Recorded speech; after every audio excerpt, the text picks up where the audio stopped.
Mra edidi dwuma no 1992 constitution a check over 30 years. And such an ya na akopone kakra ye such ya. But ye bobo ho a na yasa abisi akiri. E de 2 minutes nyina so hwe o man mamra no a de 2 minutes nyina de amama mpani. But I'm happy about the recommendations here. The Constitutional Review Committee no aba. They say you do crossroads no. Or must submit your mampeni. Power no.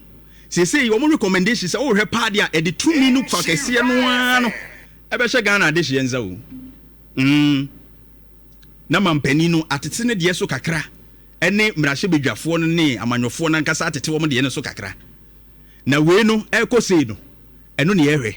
Say igina crossroads no. Yebegigi atum. Government penisi wo ma attorney general review ni ade.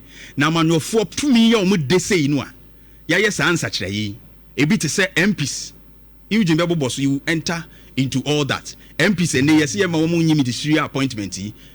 Mampeni a yes ye ente tax in free na katwa mu yi.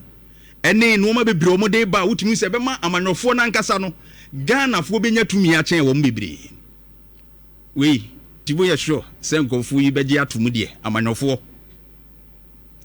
no beji atumu de but it's my hope because yet me years answer kire gini nyina atumu a ebema Ghana kabi mamin kabi na nya hoodi ye pa do there are some few ones bia me feel say no de enhye dam wa ye kakra so man but dodo no anu a ye gitumu a nkanka de gitumi bebre no fa kese no ade de be sha de hye ne nsa no ebeboa ye and we must hold on to it. Ebemano akoye. You Jimmy bia boko de. Me a boko de. Adomle ya de na mai. Oh, sir. Oh, sir. Mai na yesa se se to no make bi. Yinka. Ena. Da bi na constitution de na wo de na mo ni show host de. Eska wo ho.